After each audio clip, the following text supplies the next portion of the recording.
J'ai un truc à vous lire. Extrait du Parfum de Patrick Suskind. Au XVIIIe siècle, vécut en France un homme qui compta parmi les personnages les plus géniaux et les plus abominables de cette époque, qui pourtant ne manqua pas de génie abominable. C'est son histoire qu'il s'agit de raconter ici. Il s'appelait Jean-Baptiste Grenouille.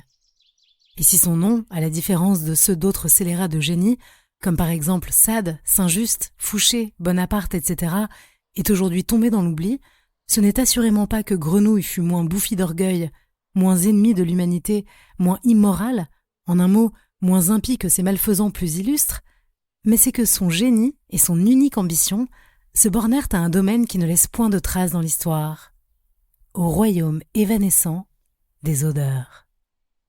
À l'époque dont nous parlons, il régnait dans les villes une puanteur à peine imaginable pour les modernes que nous sommes.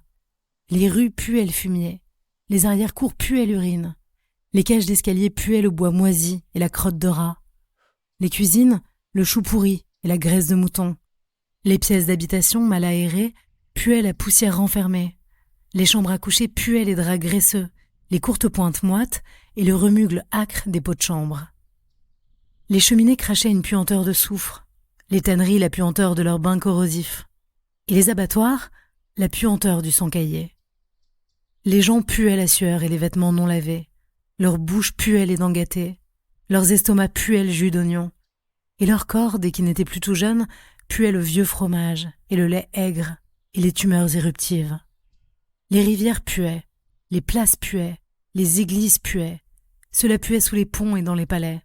Le paysan puait comme le prêtre, le compagnon tout comme l'épouse de son maître artisan. La noblesse puait du haut jusqu'en bas, et le roi lui-même puait. Il puait comme un fauve, et la reine comme une vieille chèvre, été comme hiver. Car en ce XVIIIe siècle, l'activité délétère des bactéries ne rencontrait encore aucune limite.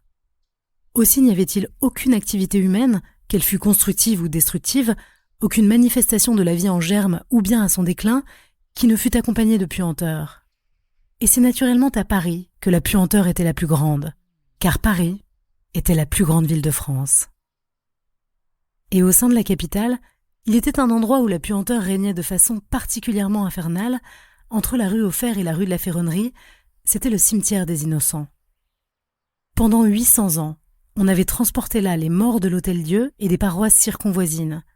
Pendant 800 ans, on avait jour après jour charroyé des cadavres par douzaines et on les avait déversés dans de longues fosses.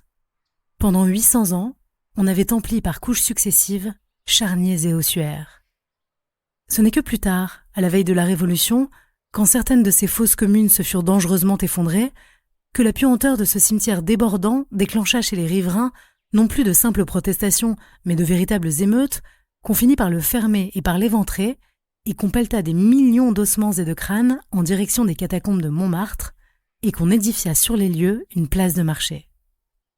Or, c'est là, à l'endroit le plus puant de tout le royaume, que vit le jour, le 17 juillet 1738, Jean-Baptiste Grenouille. C'était l'une des journées les plus chaudes de l'année. La chaleur pesait comme du plomb sur le cimetière, projetant dans les ruelles avoisinantes son haleine pestilentielle, où se mêlait l'odeur des melons pourris et de la corne brûlée. La mère de Grenouille, quand les douleurs lui vinrent, était debout derrière un étal de poissons dans la rue aux Fers et écaillait des gardons qu'elle venait de vider. Les poissons, prétendument pêchés le matin même dans la Seine, puaient déjà tellement que leur odeur couvrait l'odeur de cadavres. Mais la mère de Grenouille ne sentait pas plus les poissons que les cadavres, car son nez était extrêmement endurci contre les odeurs, et du reste, elle avait mal dans tout le milieu du corps, et la douleur tuait toute sensibilité aux sensations extérieures. Elle n'avait qu'une envie, c'était que cette douleur cessât. Elle voulait s'acquitter le plus vite possible de ce répugnant enfantement. C'était son 5e. Tous les autres avaient eu lieu derrière cet étal, et, à tous les coups, ça avait été un enfant mort-né ou à peu près, car cette chair sanguinolente qui sortait là ne se distinguait guère des déchets de poissons qui gisaient sur le sol, et ne vivait d'ailleurs guère davantage.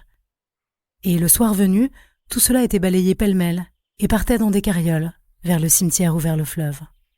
C'est ce qui allait se passer une fois de plus. Et la mère de Grenouille, qui était encore une jeune femme, 25 ans tout juste, qui était encore tout à fait jolie et qui avait encore presque toutes ses dents, et des cheveux sur la tête, et qui, à part la goutte, la syphilis et un peu de phtisie, n'avait aucune maladie grave, qui espérait vivre encore longtemps, peut-être 5 ou 10 ans, et peut-être même se marier un jour et avoir de vrais enfants, en étant la respectable épouse d'un artisan qui aurait perdu sa femme, par exemple, la mère de Grenouille souhaitait que tout cela finisse. Et quand les douleurs se précisèrent, elle s'accroupit et accoucha sous son étal, tout comme les autres fois, et trancha avec son couteau à poisson le cordon de ce qui venait d'arriver là. Mais voici qu'à cause de la chaleur et de la puanteur, qu'elle ne percevait pas comme telle, mais plutôt seulement comme une chose insupportable et enivrante, un champ de lys ou une chambre close, où l'on a mis trop de jonquilles, elle tourna de l'œil, bascula sur le côté, roula sous la table et jusque sur le pavé, restant là en pleine rue, le couteau à la main.